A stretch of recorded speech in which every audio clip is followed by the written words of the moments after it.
कैसे हैं आप लोग। तो हम लोग केमिस्ट्री का चैप्टर हमारा आगे बढ़ाते हैं, दैट इज केमिकल काइनेटिक्स। और उसमें सबसे पहली चीज जो हमें पढ़नी है वो है आज के लेक्चर में स्यूडो फर्स्ट ऑर्डर रिएक्शन।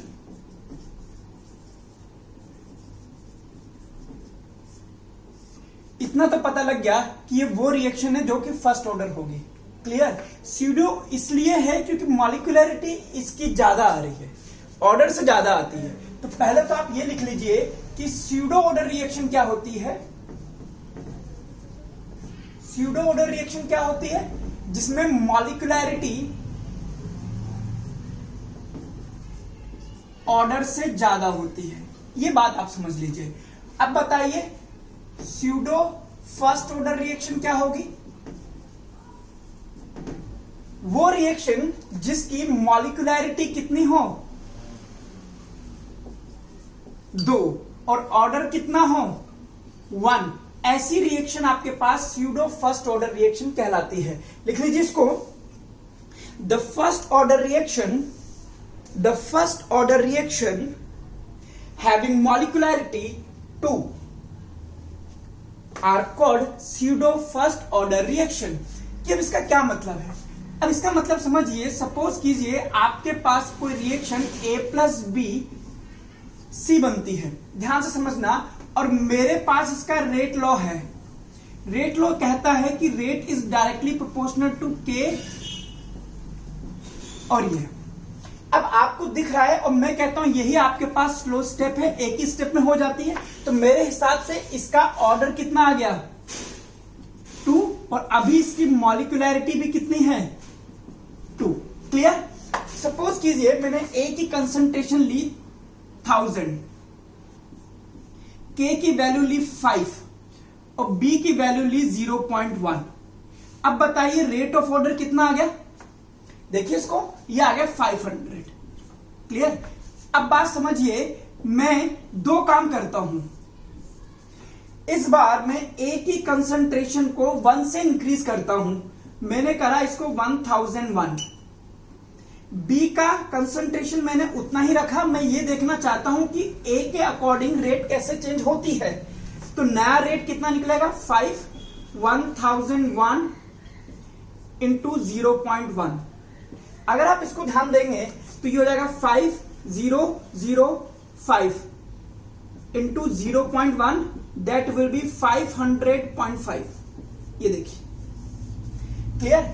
अब मैं क्या करता हूं, B की कंसंट्रेशन 0.1 से बढ़ा देता हूं। मतलब A की कंसंट्रेशन को मैं नहीं छेड़ता हूं और B की कंसंट्रेशन बहुत कम बढ़ाई है। यहां तो मैंने फिर भी 1 से बढ़ाई है, वहां पे सिर्फ 0.1 बढ़ा रहा हूं। तो ये हो जाएगा 0.2। अब देखते हैं रेट कितना आ रहा है। 5000 A की कंसंट्रेशन और B की कंसंट्रेशन 0.2। अब बताइए कितना फर्क आ गया? 1000 आ गया। क्लियर। अब आप समझ रहे हैं, A की कंसंट्रेशन को मैं बढ़ा रहा हूं बट रेट पे कोई खास फर्क नहीं पड़ रहा है। लेकिन B की कंसंट्रेशन को मैंने बहुत ही स्लाइटली इंक्रीज कर दिया है। तो रेट ऑफ कंसंट्रेशन पे कितना ज्यादा फर्क पड़ा है? 500 से सीधे 1000 पर आ गई है। क्लियर। इसका मतलब मैं ये कह सकता हूं कि रेट ऑफ रिएक्शन B पर ज्यादा डिपेंड कर रही है एज कंपेयर टू A, जिसकी कंसंट्रेशन बहुत ज्यादा है। उसमें अगर आप थोड़ा बहुत चेंजेस करते भी हो तो रेट पे कोई खासा फर्क नहीं पड़ता है। तो मैं ये कह सकता हूं कि रेट इज इंडिपेंडेंट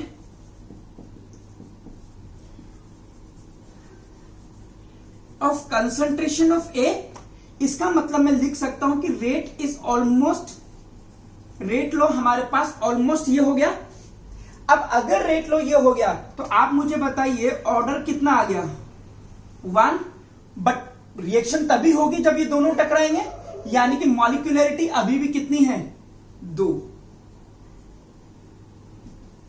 तो इस तरह की रिएक्शन कहलाती है आपके पास स्यूडो फर्स्ट ऑर्डर रिएक्शन। कब होती है? जिसकी कंसंट्रेशन ज्यादा हो जाती है। यानी कि रिएक्टेंट में, रेट लॉ में, वो आपका एलिमेंट या वो सब्सटेंस जिसकी कंसंट्रेशन बहुत ज्यादा हो जाती है, रेट लॉ उस पर डिपेंड नहीं करता है और तभी आपकी रिएक्शन स्यूडो फर्स्ट ऑर्डर हो जाती है। लिख लीजिए इसको।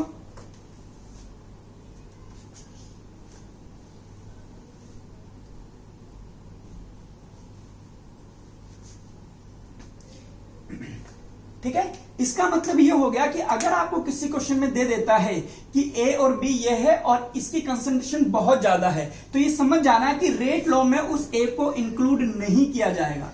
फॉर एग्जाम्पल और देखते हैं, लिखिए examples of pseudo first order reaction. पहला एग्जांपल लिखिए हाइड्रोलिसिस ऑफ एस्टर। पहला एग्जांपल लिखिए हाइड्रोलिसिस ऑफ एस्टर। सपोज कीजिए ये आपके पास एस्टर है, इसके आप वाटर से रिएक्शन कराते हैं।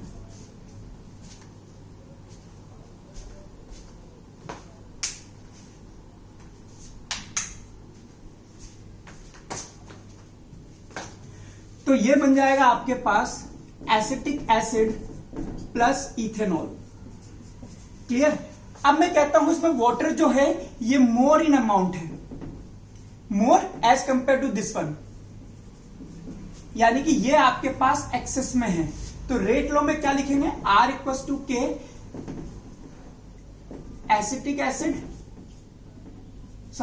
एस्टर और वाटर नहीं, वाटर पे डिपेंड नहीं करेगा तो इसकी पावर 0 हो गई, यानी कि इस पे डिपेंड नहीं करेगा।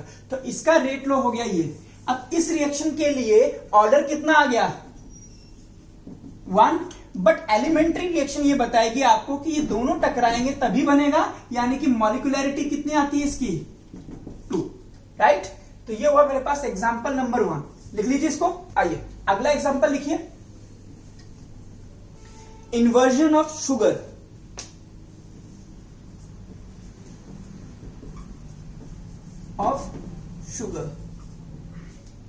आइए अब इसमें क्या है कि शुगर ले लीजिए C12H22O11।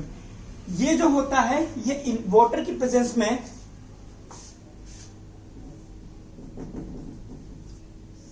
इन्वर्टेज एंजाइम इसमें लगता है। ये दो पार्ट में टूटता है, एक होता है C6H12O6 दैट इज ग्लूकोज और एक होता है C6H12O6 दैट इज फ्रक्टोज। दोनों अलग अलग होते हैं, ठीक है। मतलब मैं कह दूं तो इसमें एल्डिहाइड ग्रुप होता है, ये आप आगे पढ़ेंगे, और इसमें आपके पास कीटोनिक ग्रुप होता है। अब इसके लिए भी वाटर हमारे पास एक्सेस में ही लिया जाता है, इसीलिए इसका रेट लो दिया जाएगा C12H22O11।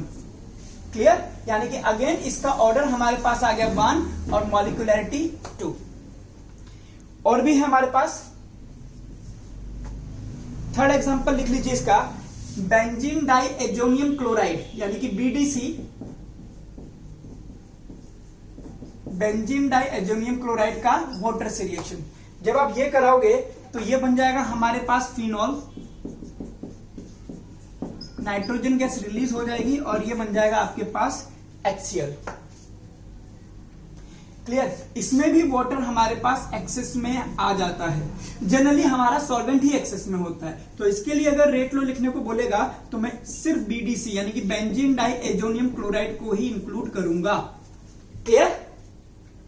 ओके, सो ये था हमारे पास स्यूडो फर्स्ट ऑर्डर रिएक्शन। आगे बढ़ते हैं। तो बेटा नेक्स्ट टॉपिक है हमारे पास कॉलिजन थ्योरी। इंपॉर्टेंट रहेगी ये भी। तो बेसिकली कॉलिजन थ्योरी क्या कहती है, ये कहती है कि जितने भी रिएक्टेंट है, सपोज करो आपने 100 रिएक्टेंट ले लिए, ये 100 रिएक्टेंट के मॉलिक्यूल जब भी आपके पास प्रोडक्ट बनाएंगे तो आपस में कोलिजन करेंगे और उसी कोलिजन के रिजल्ट की फॉर्म में आपको मिलता है आपका प्रोडक्ट। लेकिन कोलिजन भी ऐसे नहीं कर सकता कोई, उसके लिए उसकी 2 शर्तें हैं। पहली शर्त तो यह है कि उसको वो एनर्जी चाहिए जितनी की वो आपके पास लगती है ट्रांजिशन स्टेट बनाने में, जो हमने पहले ही पढ़ रखी है। तो पहले तो आपके पास सिर्फ वही मॉलिक्यूल प्रोडक्ट बनाएंगे जो इफेक्टिव कोलिजन करेंगे। Clear. Write down, according to this theory only those molecule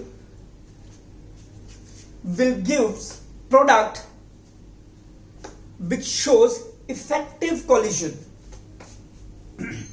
तो collision theory basically effective collision की बात करती है। कोलिजन थ्योरी के अकॉर्डिंग जितने भी रिएक्टेंट के ये मॉलिक्यूल्स होते हैं वो सब के सब हार्ड स्फीयर होते हैं, जब वो टकराएंगे तो ही प्रोडक्ट बनेगा, और वो भी हर कोई टक्कर जो होती है वो प्रोडक्ट नहीं बनाती। Every collision between the reacting species are not leading to the product, hence these collision will not be called as effective collision.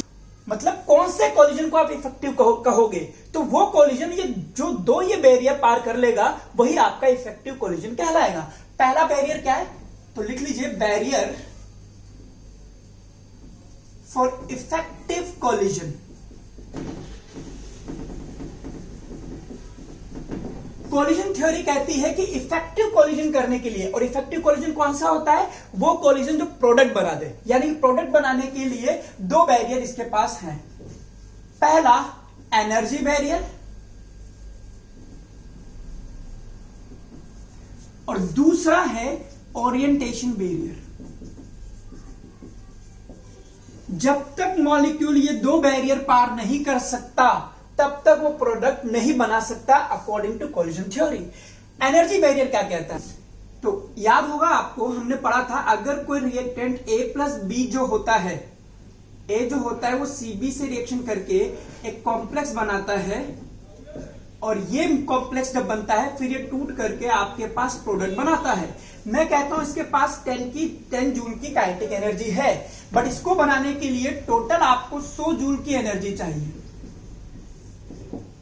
तो जो मॉलिक्यूल, जिन मॉलिक्यूल के पास 100 जूल की एनर्जी है वो तो इफेक्टिव कोलिजन कर जाएंगे, और जिनके पास नहीं है वो नहीं करेंगे। यानी कि एक तरह से मॉलिक्यूल के पास इस एनर्जी को अचीव करने का टारगेट आ गया, अभी इनके पास यही एक बैरियर बचता है। तो इसमें लिखिए only those molecules which have enough kinetic energy, bracket में लिखिए threshold energy, can perform effective collision. Clear? चलो ये तो बात हो गई। अब बात करते हैं ओरिएंटेशन बैरियर क्या कहता है। इसके एक एग्जांपल समझते हैं कि हमारे पास NO2 जो है इसके दो मॉलिक्यूल टकरा करके आपके पास N2O4 बनाते हैं। क्लियर? अब अगर मैं मानूं कि मेरे पास एक तरीका यह है कि ये नाइट्रोजन का मॉलिक्यूल है, ये इसके साथ दो ऑक्सीजन के मॉलिक्यूल हैं, और ये नाइट्रोजन का मॉलिक्यूल है और इसके साथ दो ऑक्सीजन के मॉलिक्यूल हैं। अगर ये इस तरह से टकराएगा तो क्या ये प्रोडक्ट बनाएगा? नहीं। ओके, दूसरा देखते हैं। मैंने माना ये नाइट्रोजन है और ये दोनों इसके ऑक्सीजन के मॉलिक्यूल हैं। ये नाइट्रोजन है, ये ऑक्सीजन के मॉलिक्यूल है। क्या ये टकरा करके बनाएगा?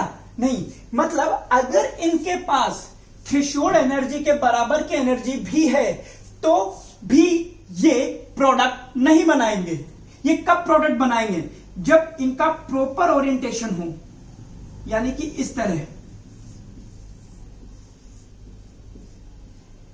जब ये आपस में टकराएंगे they will show the effective collision.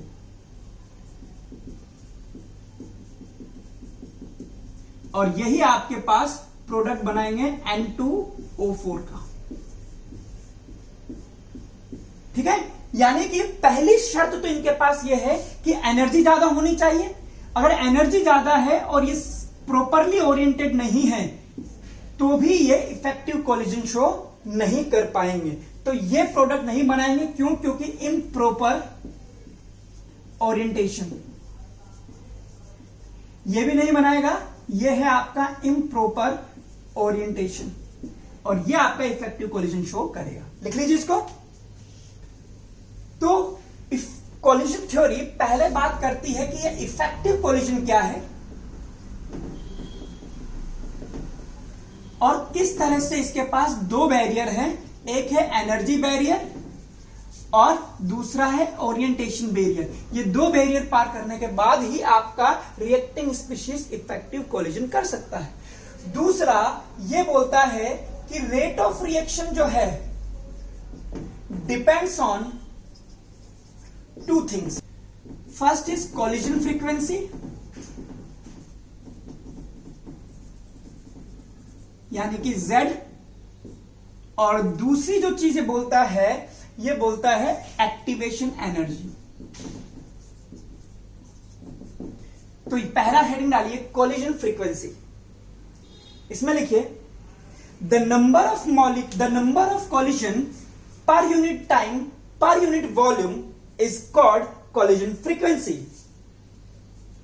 The number of collision per unit time per unit volume is called as collision frequency. यानी कि जितनी ज्यादा कॉलिजन फ्रीक्वेंसी होगी, यानी कि जितनी ज्यादा टक्कर होगी, उतना ही रेट ऑफ रिएक्शन आपका हाई चला जाएगा। क्लियर? दूसरा समझिए एक्टिवेशन एनर्जी। जितनी कम एक्टिवेशन एनर्जी लगेगी उतना ही इफेक्टिव कोलिजन करने के चांसेस बढ़ेंगे। तो ये दो बात कहता है। अब इस चीज को किसी इक्वेशन में डालने के लिए, इन चारों चीजों को किसी इक्वेशन में डालने के लिए आगे मेहनत करी गई। हमें याद है आर्हेनियस ने हमें एक चीज सिखाई थी। उसने एक चीज बताई थी कि K इज टू ए ई की पावर माइनस ई ए अपॉन आर टी।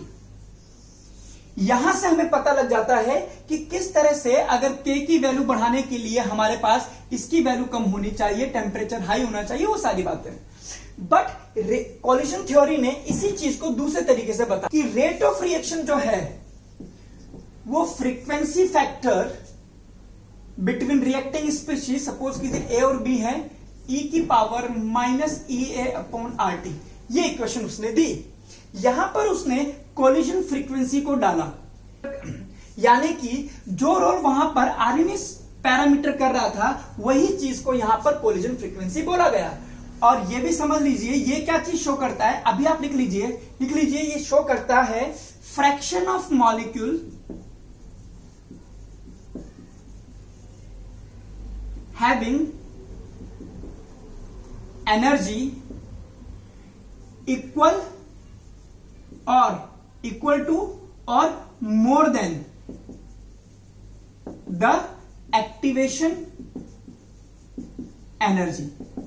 ये वैल्यू आपको बताती है कि कितने मॉलिक्यूल हैं आपके पास जिनके पास एक्टिवेशन एनर्जी या उससे ज्यादा की एनर्जी है। कोलिजन थ्योरी में ये इक्वेशन इसने दे दी, बट यहां पर फिर भी ओरिएंटेशन बैरियर, यानी कि जितने भी 100 कोलिजन हो रहे हैं तो 100 के 100 प्रोडक्ट थोड़े ना बनाएंगे, उसमें से प्रोडक्ट बनाने की प्रोबेबिलिटी कम है। एक कई तरह के हैं कि मॉलिक्यूल पास आते हैं तो स्टेरिक हिंड्रेंस लगता है तो भी प्रोडक्ट नहीं बनता है, वो प्रॉपरली ओरिएंटेड नहीं है तो भी आपका प्रोडक्ट नहीं बनता है। तो इस चीज को इंक्लूड करने के लिए इसको और ज्यादा इंप्रूव करा गया और एक चीज और इसमें डाली गई और वो वर्ड है पी। पी क्या है? प्रोबेबिलिटी। और फिर जाकर के ये इक्वेशन दी गई। अब यहां पर P जो है प्रोबेबिलिटी फैक्टर है, यह हमें यह बताता है कि सिर्फ एक्टिवेशन एनर्जी होने पर ही आपके पास रेट ऑफ रिएक्शन नहीं बढ़ेगी। हां, 100 मॉलिक्यूल हैं जो आपस में टकरा रहे हैं, उनके प्रोडक्ट में बनने की संभावनाएं भी कम है। कुछ ही मॉलिक्यूल प्रोडक्ट बनाते हैं, कुछ ही मॉलिक्यूल की प्रोबेबिलिटी यह है कि वो प्रोडक्ट बना सकते हैं। इसीलिए कोलिजन थ्योरी में रेट ऑफ रिएक्शन को PZAB e की power minus EA upon RT से बताया गया।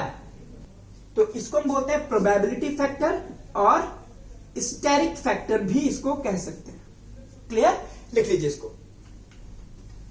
हेडिंग डालिए एनर्जी डिस्ट्रीब्यूशन कर्व। अब हमें यह देखना है कि अगर हमारे पास कोई रिएक्टिंग स्पीशीज है, सपोज कीजिए 100 रिएक्टिंग स्पीशीज है, उनके पास कितनी कितनी एनर्जी होती है, उसका एक कर्व है। जस्ट सपोज हमारे पास टोटल मिलाकर के 100 है। ओके, तो आपके पास ये 100 मॉलिक्यूल है। अब मैं बात करता हूं इनके पास एनर्जी कितनी कितनी है। 5 मॉलिक्यूल्स हैं जिनके पास टोटल एनर्जी आप ये मान लीजिए ये है आपके पास 10, ये है 40, ये है 80, 25 मॉलिक्यूल है, मान लीजिए आप 80 इसके पास है, 90, 80, 85 इसके पास है, 90 इसके पास है, 100। क्लियर? ये आपके पास एनर्जी डिस्ट्रीब्यूशन है। अब इनका मैं कर्व खींच लेता हूं, किस किस के बीच में? टोटल एनर्जी और fraction of molecule. 5 out of 100 molecule ऐसे हैं जिनके पास एनर्जी कितनी है? 10। मैंने माना ये 5 फ्रैक्शन है तो 5/100। ओके, 10 मॉलिक्यूल ऐसे हैं जिनके पास टोटल एनर्जी कितनी है 40 है। मैंने माना 40 यहां है और 10 मॉलिक्यूल यहां है। क्लियर। 40 मॉलिक्यूल ऐसे हैं जिनके पास 80 की एनर्जी है।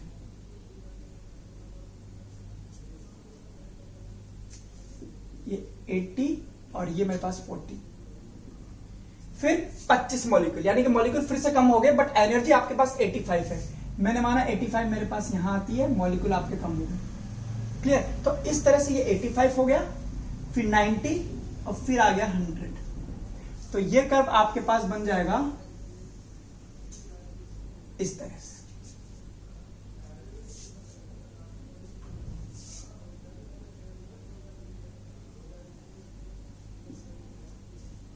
क्लियर। 5, 10 और ये आ गया आपके पास में 40 और ये हो गया आपके पास 25। फिर इस तरह से एनर्जी है। अब आप देखिए फ्रैक्शन ऑफ मॉलिक्यूल 40, यानी कि मैक्सिमम अगर आप देखेंगे तो मैक्सिमम मॉलिक्यूल के पास में कितनी एनर्जी है 80। तो मोस्ट प्रोबेबल एनर्जी कितनी होगी हमारे पास 80। ये देखिए, बट सपोज कीजिए मेरे पास एक्टिवेशन एनर्जी है 90 की। ठीक है, एक्टिवेशन एनर्जी है 90 की।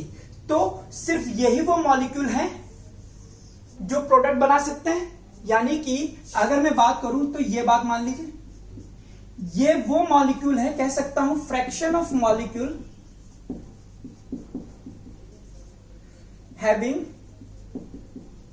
Energy equal to activation energy और more than activation energy. Clear. सिर्फ 20 मॉलिक्यूल ऐसे हैं ये वाले जो आपके पास प्रोडक्ट को बना सकते हैं।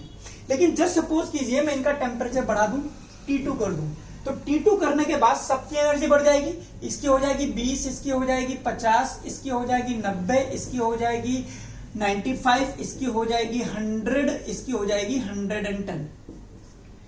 यानी कि मैंने एनर्जी बढ़ा दी। अब ये कर्व किधर जाएगा? जो पहले 5 मॉलिक्यूल जिनकी एनर्जी 10 थी, अब उनकी एनर्जी 10 से बढ़ गई, कितनी हो गई 20, यानी कि यहां गया। सिमिलरली 10 वाला जो 40 बना रहा था उसकी एनर्जी कितनी आ गई 50, तो वो भी इधर आ जाएगा। जिसके पास 80 की थी उसके पास 90 हो गया, यानी कि 90 वाला फ्रैक्शन यहां आ गया, यानी कि वो यहां आ गया। तो ये कर्व आपका इस तरह से चला जाएगा। और ये देखिए,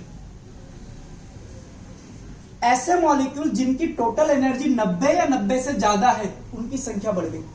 इसीलिए कहते हैं जैसे जैसे आप टेम्परेचर बढ़ाते हो number of molecule which can perform effective collision increases. क्यों?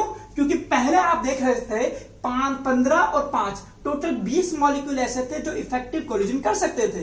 लेकिन टेम्परेचर बढ़ाने के बाद आपके पास टोटल मॉलिक्यूल कितने हो गए, इवन ये भी कर जाएगा।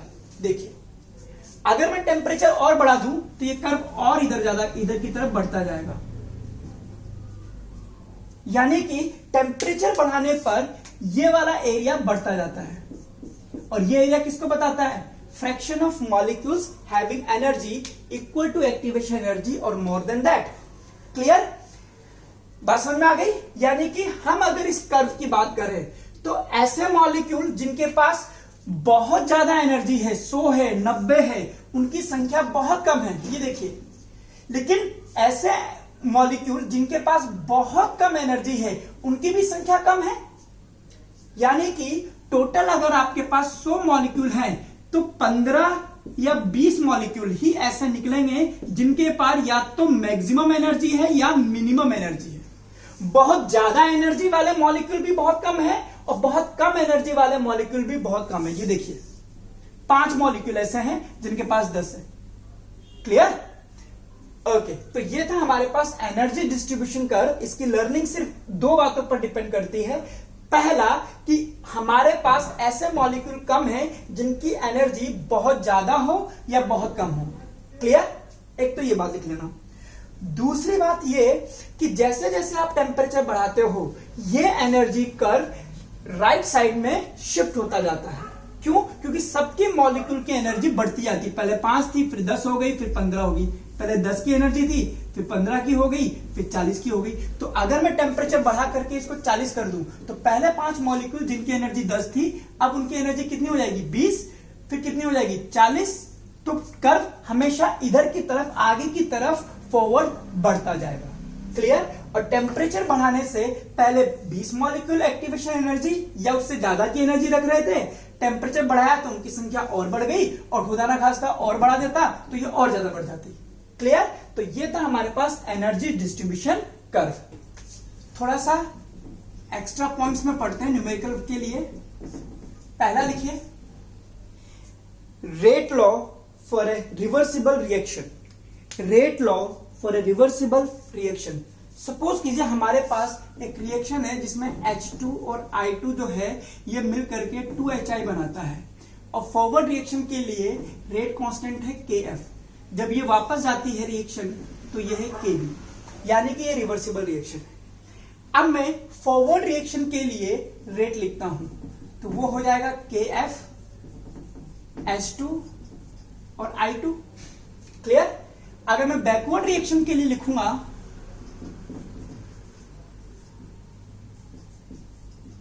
ये देखिए, अब 3 कंडीशन हो सकती है, पहला, दूसरा और तीसरा। मैं ये कह सकता हूं कि rate of forward reaction is more than rate of backward reaction. दूसरा ये कह सकता हूं कि rate of forward reaction is equal to the rate of backward reaction. लेकिन अगर ऐसा होता है कि रेट ऑफ फॉरवर्ड रिएक्शन कम पड़ जाती है रेट ऑफ बैकवर्ड रिएक्शन से, ओके, तब क्या होगा, इस केस को समझिए।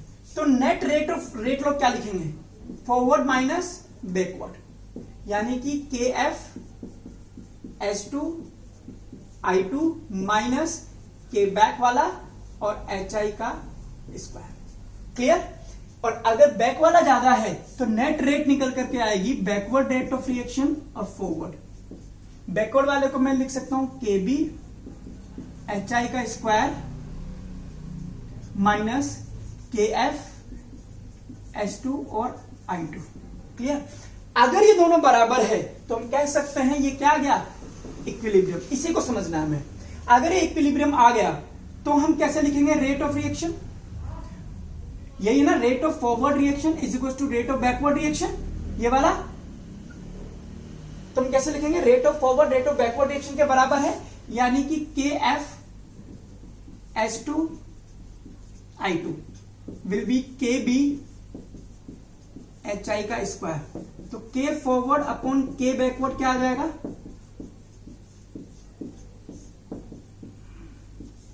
ये देखिए, ये क्या है, कभी देखा है इसको, ये है आपके पास इक्विलिब्रियम कांस्टेंट। याद कीजिए हमने पढ़ा हुआ है, यानी कि basically equilibrium constant is the ratio of forward reaction का rate constant upon backward reaction का रेट कांस्टेंट। ये इतनी सी चीज बतानी थी मुझे, बस लिख लीजिए इसको भी। क्वेश्चन लिखिए, the energy change accompanying the equilibrium reaction, और ये रिएक्शन दे रखी है, इज -33 किलो जूल पर मोल केल्विन। इस रिएक्शन में जो एनर्जी चेंज होता है उसकी वैल्यू इसने दे रखी है -33 किलो जूल पर मोल पर केल्विन। क्वेश्चन लिखिए, calculate equilibrium constant for the reaction at 300 kelvin. Equilibrium constant for the reaction at 300 kelvin. Okay, हमें निकालना है इक्विलिब्रियम कांस्टेंट, यानी कि मुझे Kc निकालना है, जिसके लिए मेरे पास KF और KB होना चाहिए। तो पहले मैं KF और KB कैलकुलेट करूंगा। KF क्या है, फॉरवर्ड रिएक्शन का रेट कांस्टेंट, और रेट कांस्टेंट को टेम्परेचर के साथ जोड़ने वाली हमारे पास एक ही इक्वेशन है, RNS equation, AE⁻EA upon RT। जब मैं इसको सोल्व करूंगा तो याद कीजिए मेरे पास आया था log K is equal to log A minus EA upon RT 2.303। Clear? तो फॉरवर्ड रिएक्शन यानी कि log KF के लिए हो जाएगा log A minus activation energy 2.303 RT। जब मैं बैकवर्ड रिएक्शन के लिए जाऊंगा तो log KB log A minus EA upon 2.303 RT। Temperature इन्होंने चेंज करा ही नहीं है, इससे कोई दिक्कत वाली बात नहीं है। और फॉरवर्ड रिएक्शन है तो फॉरवर्ड रिएक्शन के लिए एक्टिवेशन एनर्जी और बैकवर्ड रिएक्शन के लिए एक्टिवेशन एनर्जी। आप याद कीजिए डेल्टा एच इसमें जो है अभी आपको एनर्जी दे रखी थी, ये डेल्टा एच कितना दे रखा है -33, यानी कि ये कैसी रिएक्शन है, एक्सोथर्मिक रिएक्शन है। एक्सोथर्मिक रिएक्शन का कर्व हमने पढ़ा था, ये आता है। तो ये देखिए ये क्या है, फॉरवर्ड रिएक्शन के लिए एक्टिवेशन एनर्जी, और ये क्या है, बैकवर्ड रिएक्शन के लिए एक्टिवेशन एनर्जी। दोनों का डिफरेंस ही क्या होता है, डेल्टा एच। क्लियर, याद आया। एक्सोथर्मिक रिएक्शन के लिए अगर मेरे पास ये रिएक्टेंट है, ये प्रोडक्ट है, तो ये है मेरे पास फॉरवर्ड के लिए एक्टिवेशन एनर्जी, और अगर ये प्रोडक्ट है तो ये है बैकवर्ड के लिए एक्टिवेशन एनर्जी, और दोनों का डिफरेंस करूंगा तो डेल्टा एच, जिसकी वैल्यू आपको दे रखी है। क्लियर। अब मेरे को चाहिए KF अपॉन KB, तो मैं इसको मैं करता हूं माइनस इक्वेशन नंबर 1 और 2, तो equation number 1 minus equation number 2 करता हूं, यानी कि log KF minus log KB करता हूं। तो ये क्या आ जाएगा, ये तो कट जाएगा, KF वाला लिखता हूं मैं, ये वाला, तो minus EAF plus EAB 2.303 RT। इसको मैं तमीज से लिख देता हूं, EAB minus EAF upon 2.303 RT। Clear. अब बताइए डेल्टा एच क्या होता था, डेल्टा एच होता था फॉरवर्ड की एक्टिवेशन एनर्जी माइनस बैकवर्ड की एक्टिवेशन एनर्जी। तो ये इसको मैं क्या लिख सकता हूं, देखना, minus delta H upon 2.303 RT। Clear. अगर किसी को इसमें दिक्कत हो रही है तो आप तुरंत जाइए, इससे पहले वाला लेक्चर दोबारा से देखिए। क्लियर। ओके, अब मैं इसको सॉल्व करता हूं वैल्यू पुटअप करके। तो मेरे पास हो गया log KF minus log KB, यानी कि log A by B, backward वाला। क्लियर। और माइनस डेल्टा एच दिया है -33 किलो जूल, तो किलो को मैं इसमें चेंज कर देता हूं, और ये है आपके पास R 2.303 R। मैंने इसको जूल में चेंज कर दिया, तो ये भी मैं 8.3 ही लिखूंगा, दैट इज जूल में। और टेम्परेचर है आपका 300। जब आप इसको सॉल्व करेंगे तो आपके पास निकल करके जो भी आए, इस चीज को हम कह सकते हैं log KC, और ये पूरी चीज दैट इज 33 इंटू 10 की पावर 3 2.303 8.31 इंटू 300। जब आप इसका KC कैसे निकालेंगे, यहां से एंटी लॉग लेकर के, आपने पढ़ा होगा एंटी लॉग कैसे लिया जाता है। तो KC निकालने के लिए हमें लेना पड़ेगा anti log of this quantity, और इसको जब आप सोल्व कर रहे हैं तो मेरे पास आंसर है 5.67 into 10 raise to the power 5।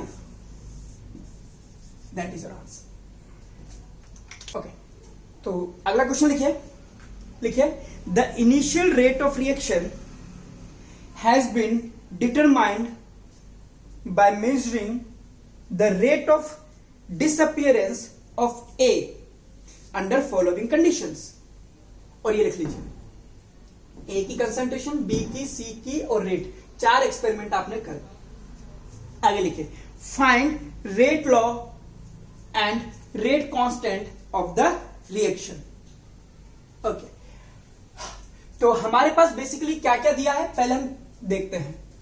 तो पहला डेटा ये कह रहा है कि रेट ऑफ रिएक्शन जो है K, A की कंसंट्रेशन, B की कंसंट्रेशन और C की concentration.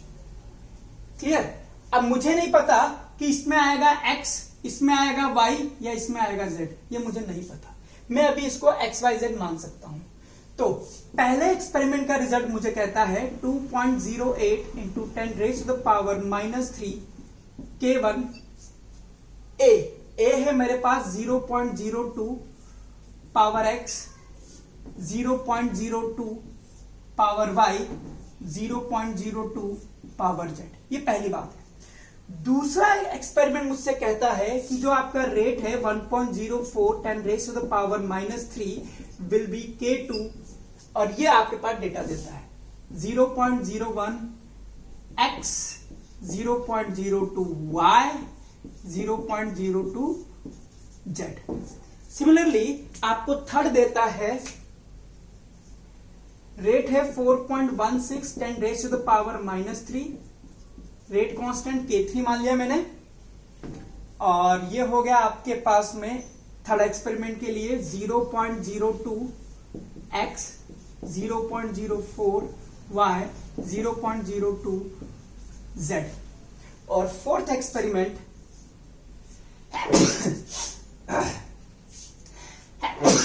Sorry 8.32 10 raised to the power -3, K4 0.02, x 0.02, y and 0.04, z। और चूंकि इक्वेशन एक ही है इसलिए इसके रेट कांस्टेंट हम k मान लेते हैं सबके। क्लियर? ओके। अब थोड़ा सा दिमाग से आप सोचिए कि किन दो का रेशो लेकर के आप एक्स वाई काट सकते हैं, या वाई जेड काट सकते हैं, या जेड एक्स काट सकते हैं, और आपके पास आंसर आ जाएगा। जैसे अगर मैं 1/2 करूं, 1/2 करूं तो इसको देखिए, ये और ये डबल हो गया, दैट इज 2। कैसे के कट गया? ये कंसंट्रेशन देखिए 0.02 अपॉन 0.01 की पावर x, बाकी ये भी कट गया, ये भी कट गया। यहां से अगर आप सोल्व करेंगे तो आपको समझ में आ जाएगा कि ये हो गया आपके पास 2 की पावर x, यानी कि x की वैल्यू क्या आ गई? 1। क्लियर? अब सिमिलरली अगर आप x की वैल्यू आ गई है, अगर आप कुछ और निकालना चाहें तो आप 1 और 3 कर दीजिए। 1 और 3 में 1 कट जाएगा, y अलग है, बाकी सब अलग है। तो मैं अगर 1 और 3 करता हूं तो 1/3 तो 2 और 16, यानी कि ये भी डबल हो रहा है 1/2। क्लियर? इधर आइए, कैसे के कट गया? ये कट ही गया। ये देखिए 0.02 अपॉन 0.04 की पावर y आ गया, यानी कि 1/2 और ये भी हो गया 1/2 y, तो y की वैल्यू क्या आ गई? 1। अब अगर आपको z निकालना है तो आप 1 और 4 कर दीजिए। 1 और 4 करेंगे तो मेरे हिसाब से ये भी कट गया, ये भी कट गया, 2 और 8 यानी कि 4 टाइम्स, यानी कि 1/4 और लास्ट वाली डिजिट आपके पास बचेगी 0.02 0.04 की पावर z। अब इसको आप देखेंगे तो 1/4 1/2 की पावर z, यानी कि z मेरे पास आ गया 2। क्लियर? ओके, आइए इसको आप लिख लीजिए क्योंकि बोर्ड कम है। अब देखिए मेरे पास आंसर लिखने का टाइम आ गया। मैं रेट लॉ लिखूंगा, रेट आर के। ए की पावर क्या थी? x, जो कि मैंने पता करी 1 आया। b की पावर भी क्या है? 1, और c की पावर क्या आई? 2। तो ये हो गया मेरे पास रेट लॉ, पहली बात। दूसरी बात, मुझसे पूछा है k निकालो, तो आप क्या करेंगे? x, y और z की वैल्यू इक्वेशन नंबर 1 में पुटअप कीजिए, उससे आपका निकलेगा k1, एक k निकलेगा, क्योंकि थोड़ा थोड़ा हमारे पास एक्सपेरिमेंट है तो k वेरी करेगा। इसी की वैल्यू हम इक्वेशन नंबर 2 में रखेंगे तो फिर से एक k निकलेगा, ऑलमोस्ट सेम निकलेगा। यहां रखेंगे तो भी एक निकलेगा, और इक्वेशन नंबर 4 में रखेंगे तो भी एक k निकलेगा। ठीक है, इक्वेशन नंबर जो हमने यहां लिखी थी उसमें x y z की वैल्यू रख दीजिए, x की वैल्यू 1, y की वैल्यू 1 और z की वैल्यू 2। इस तरह से हमारे पास k निकल जाएंगे। इन चारों k का आपको लेना है एवरेज, तो आपके पास आ जाएगा k average k1 k2 k3 k4 की power 4 and that will be your answer. Clear? तो इस तरह से आपका k निकलता है। क्लियर? हर एक इक्वेशन में k की वैल्यू में थोड़ा थोड़ा फर्क आएगा क्योंकि एक्सपेरिमेंटल डेटा है। क्लियर? आइए अब इसको करने का शॉर्ट मेथड देख लीजिए, बट पेपर में तो आपको ऐसे ही करना है। अगर मैं, ध्यान से देखना, शॉर्ट में एक ही बार में आंसर आ जाएगा। यहां से 2 से 2, 2 से 2, तो B और C को मैं कांस्टेंट रख करके एक ही कंसंट्रेशन को मैंने आधा करा। बी और सी को कांस्टेंट करके ए की कंसंट्रेशन मैंने आधी करी एक्सपेरिमेंट के हिसाब से, तो रेट ऑफ रिएक्शन भी क्या हो गया, आधा, यानी कि रेट इज प्रोपोर्शनल टू ए की पावर 1। ए आधा कर रहे हो तो रेट भी आधा हो रहा है। क्लियर हो गया? ओके। दूसरा, अगर मैं ए को कांस्टेंट रखता हूं, सी को कांस्टेंट रखता हूं और बी को मैं डबल कर रहा हूं, तो रेट क्या हो रही है, रेट भी आपके पास क्या हो रही है, डबल। यानी कि दूसरे एक्सपेरिमेंट से मेरे पास ये रिजल्ट आ गया कि अगर बी डबल कर रहा हूं तो आर भी डबल हो रहा है। क्लियर? अब लास्ट देखिए, सी। ये देखिए, ए कांस्टेंट रखा, बी कांस्टेंट रखा, सी को मैंने कितना करा, डबल कर दिया। क्लियर? तो रेट क्या होगी, 2 से 8 हो गई, यानी कि डबल की भी डबल, यानी कि 4 टाइम्स हो गई। यानी कि R is proportional to C का स्क्वायर। अगर ये डबल कर रहा हूं तो 4 टाइम्स हो रही। तो यहीं से मेरे पास आंसर आ सकता है R इक्वल टू के A की पावर 1, B की पावर 1 और C का स्क्वायर। बट ये आप कर सकते हो MCQ के लिए। अगर आपसे पूछता है 1 मार्क्स 2 मार्कर, तो इतना सब कुछ नहीं करना। लेकिन 3 मार्क्स में कर दिया तो हर एक की 3 इक्वेशन बनेगी, फिर आप उसको डिवाइड करोगे, एक्स वाई जेड की वैल्यू निकालोगे और के की एवरेज वैल्यू निकाल करके बता दोगे। क्लियर?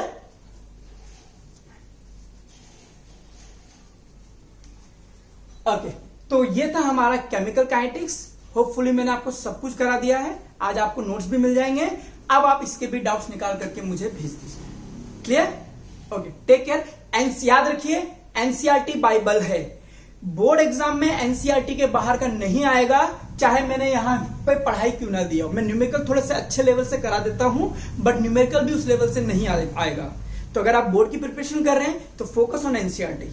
अगर आपको और अच्छे मार्क्स चाहिए तो आप फिर अलग रिफ्रेशन पे भी जा सकते हैं। क्लियर? तो send me the doubt and I have completed the chapter chemical kinetics. Next chapter I will start will be electrochemistry. Clear? Take care.